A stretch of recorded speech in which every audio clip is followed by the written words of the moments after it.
The sudden cataclysmic violence of Pearl Harbor did not merely mark the entry of the United States into global war.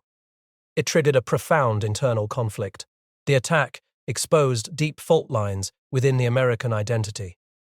In the wake of the violence, fear quickly curdled into institutionalized revenge. Across the West Coast, discriminatory laws had already restricted Japanese-American property rights and social mobility for years. Suddenly, citizens of Japanese ancestry were viewed not as neighbors, but as a fifth column. The response from Washington was swift and devastating. In February 1942, President Franklin D. Roosevelt signed Executive Order 966. This act dissolved the concept of American citizenship for over 100,000 people.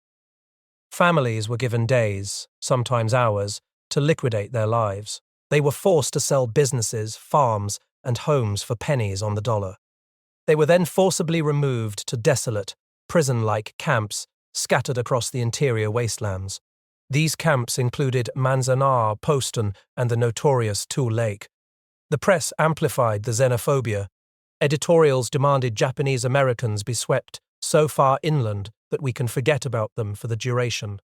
Confined behind barbed wire, these citizens were stripped of their liberty. They were often reduced to living in single 500-square-foot rooms. Their own government profoundly questioned their loyalty. Yet, from within this profound national betrayal arose an extraordinary demonstration of patriotism. Despite the injustice, thousands of Nisei second-generation Japanese Americans volunteered for the U.S. military. For these young men, volunteering was not merely duty. It was the only path left to reclaim their honor. It was their chance to prove their devotion to the abstract ideal of America. Could they prove their loyalty, even when the reality of America had placed their parents in a concentration camp? In February 1943, Roosevelt authorized the formation of the segregated 442nd Regimental Combat Team. The team integrated experienced Japanese-American soldiers from the 100th Infantry Battalion. The president attempted to frame the decision as a defense of national ideals. He stated that Americanism was a matter of mind and heart, not race. The recruitment process itself was a searing paradox. Picture the scene at a place like Tule Lake. It was a desolate, dusty landscape where guard towers loomed over barracks. Within that perimeter, young Nisei men stood ready to swear allegiance. Some had just seen their fathers lose everything.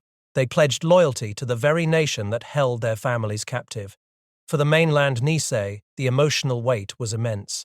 They felt a profound sense of shame that their loyalty was questioned. As one officer later observed, the mainland volunteers carried a broken spirit. They felt that no one cared for them. Their enlistment was a desperate ultimate gamble. They would fight and die for the country that had incarcerated them. They hoped their blood spilled on foreign soil might finally purchase their families' freedom at home. Thus, the stage was set. The 442nd Regimental Combat Team, the Go for Broke Regiment, was born of this unique, painful conflict. They would enter the crucible of the European War. They were segregated, doubted, and burdened by the knowledge of their families' imprisonment. They were ready to endure immense sacrifice to fulfill a duty they should never have been forced to prove. The 442nd Regimental Combat Team had already earned the grim nickname, Purple Heart Battalion. This name was given for the blood they spilled in Italy. They were not yet finished proving their mettle. Their successful, aggressive breach of the heavily fortified Gothic line had proven the Nisei soldiers were strategically indispensable. But the cost was staggering. The brief respite they earned was quickly revoked. In late September 1944, the regiment was pulled from the Italian lines.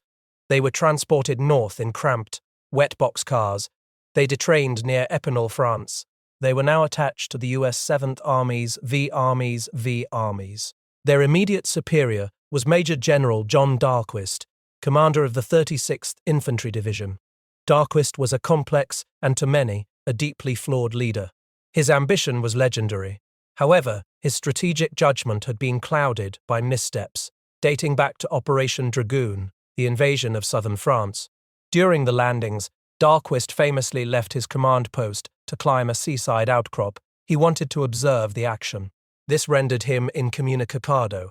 It forced his superior, General Lucian Truscott Jr., to implement a contingency plan. This delay had landed Dahlquist firmly in Truscott's doghouse. This established a backdrop of distrust and high-pressure ambition. It would define the 36th Division's operations in the coming weeks. The Nisei soldiers were already fighting under the unique burden of proving their family's loyalty.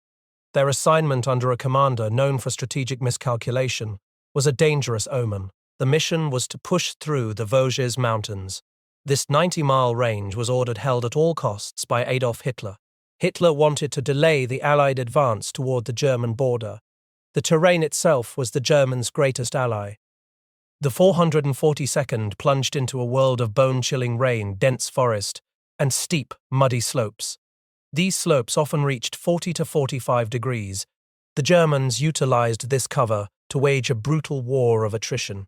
They relied on booby-trapped roadblocks, hidden snipers, and extensive minefields. The advance was agonizing. The battles for the early objectives, Bruyères, Belmont, and Bifontaine, were a grinding, tree-by-tree slugfest. Every mile was paid for in blood and exhaustion. Soldiers struggled with pervasive mud that caused severe trench foot. Suffocating cloud cover prevented crucial air support. The 442nd was being consumed by the sheer difficulty of the terrain and the tenacity of the German defense. It was during this initial attritional phase that the regiment demonstrated its ferocious resolve. The fight for Hill C, a strategic rise near Bifontaine, proved intensely costly. It was one of the most intense engagements before the Lost Battalion crisis unfolded. The 100th Battalion, still reeling from casualties, was ordered to take the hill. Lieutenant Young Ok Kim, a Korean-American officer, led the way in the segregated Japanese-American unit. Kim was known for his calculated ferocity and utter disdain for pointless sacrifice. As his company advanced, they ran headlong into a maelstrom of German fire. The enemy was expertly dug in. They utilized the dense woods to maximize crossfire and conceal their positions. The fight quickly devolved into close-quarters combat among the trees. It was a desperate struggle against an enemy that refused to yield ground. Kim had already distinguished himself in earlier actions.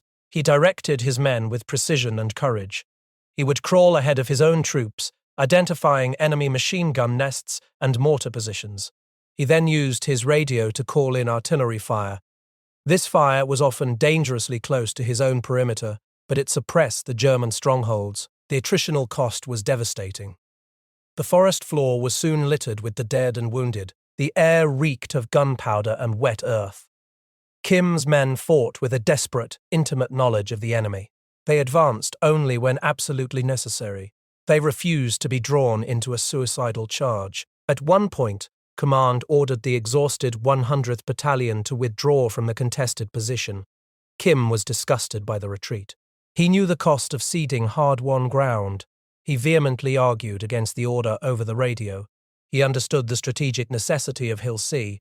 If they abandoned it, another unit would have to take it back later at an even greater price. His protest was overruled, and the exhausted unit pulled back. Kim's prophetic disgust was validated. The U.S. 3rd Infantry Division was later forced to retake Hill C, suffering over 100 casualties in the process. The fight for the Vosges was not merely a battle against the German army. It was a battle against the terrain, against the weather, and often against the flawed decisions of high command. Yet through the grinding, costly advance on objectives like Hill C, the Japanese-American soldiers forged an unparalleled reputation for valor and tenacity. This reputation would soon call upon them to perform a rescue mission. It would cement their legacy in American military history, no matter the final, horrific tally of their own lives. The crisis that enveloped the 1st Battalion, 141st Regiment, 141st Regiment of Ambition and Terrain. General John Dahlquist was pressured to advance. He was convinced by flawed intelligence that the German defenses were crumbling. He had pushed his troops too far, too fast. The 141st, advancing onto a narrow ridge, had overreached. They walked straight into a meticulously planned German trap. The forest, which Sergeant Bill Hull had initially believed was deserted, suddenly exploded in a maelstrom of gunfire. The 211 men were cut off and pinned down on a small, exposed rise. Their position was defined by the sickeningly sweet-bitter smell of unwashed bodies, and fear.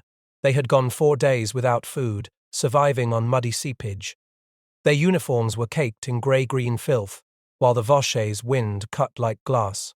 Initial attempts to relieve them by other 141st battalions failed. They were stalled by the terrain and relentless German crossfire. The primitive logging road had been reduced to a quagmire. This destroyed any hope of vehicular resupply. Faced with the potential annihilation of an entire battalion, General Dahlquist made a desperate decision. He ordered the severely depleted 442nd Regimental Combat Team to commit to the rescue. The Nisei soldiers had just endured weeks of grinding combat. Dahlquist ordered them to turn around regardless of the cost. The 442nd's advance was slow, brutal, and paid for with massive casualties. The Germans were experts in using the dense forest cover. They established entrenched positions that utilized the devastating efficiency of the MG-42 machine gun.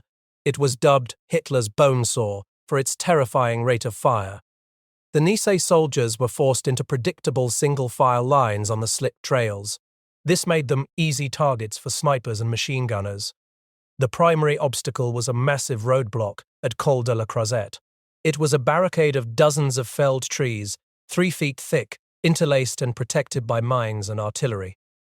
This obstacle had completely halted American tank destroyers. Engineers from the 442nd worked under constant threat of German 88mm fire.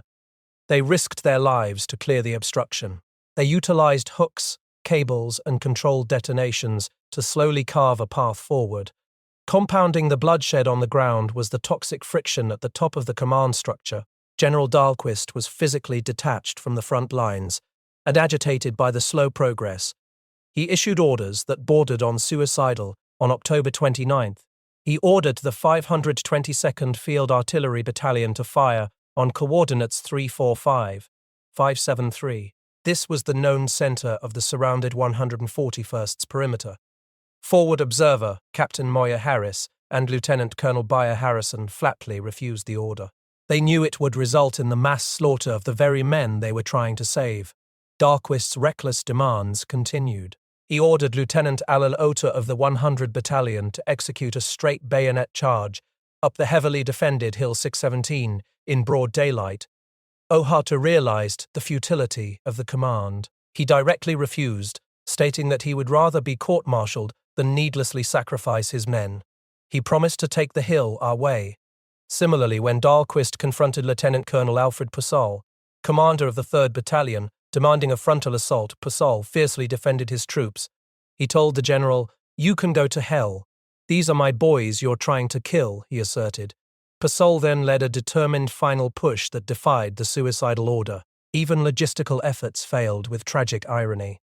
Air resupply attempts, including Flight Green, were repeatedly thwarted by the unrelenting rain and thick grey cloud cover. When one mission finally broke through, many of the auxiliary fuel tanks containing essential supplies landed in enemy territory.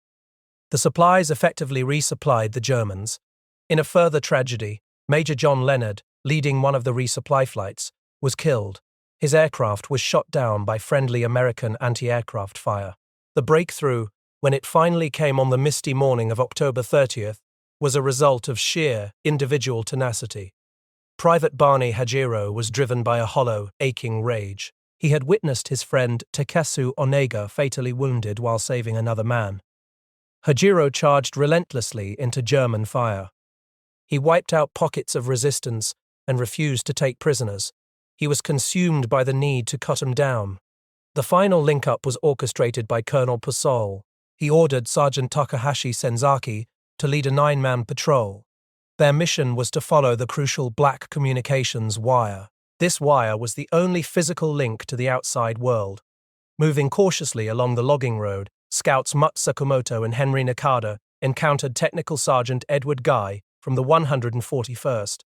In a profound moment of shared humanity, Sakamoto offered the gaunt, filthy survivor a cigarette. Guy escorted the patrol to Lieutenant Higgins.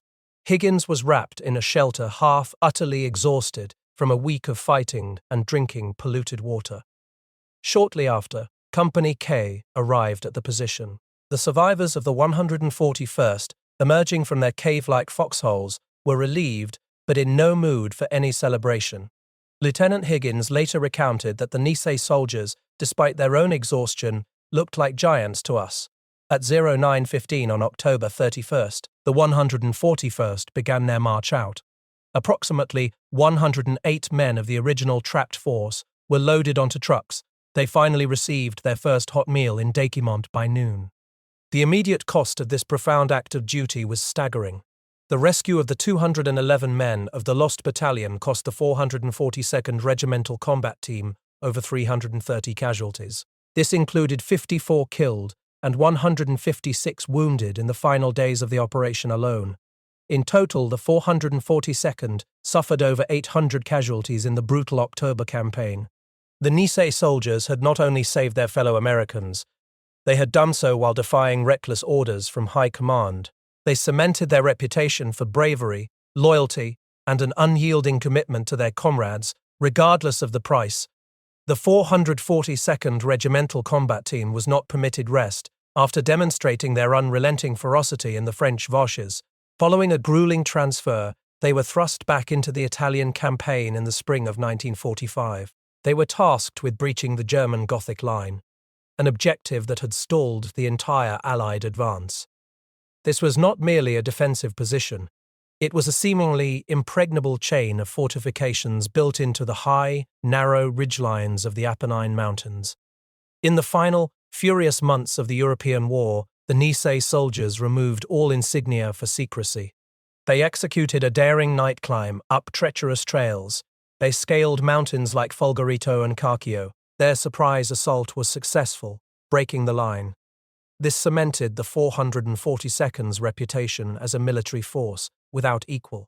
General Mark Clark, commander of the Fifth Army, praised their brilliant performance. He recognized their willingness to accept casualties as undeniable proof of their loyalty. By the time the guns finally fell silent, the 442nd Regimental Combat Team had earned the designation of the most decorated unit of its size in U.S. military history. They accumulated over 18,000 individual awards. This included more than 9,000 Purple Hearts. It was a staggering tally that meant many men were wounded multiple times. This colossal, bloody expenditure of life and limb served as the ultimate, irrefutable argument against the myth of Japanese-American disloyalty. This proof was purchased with the lives of the sons whose parents were still confined behind barbed wire. But the war they fought was not just against the Germans. It was an internal conflict waged against the cultural expectation of silence. The psychological toll was immense. It was marked by the trauma of combat and the deep-seated cultural concept of shikataga nai.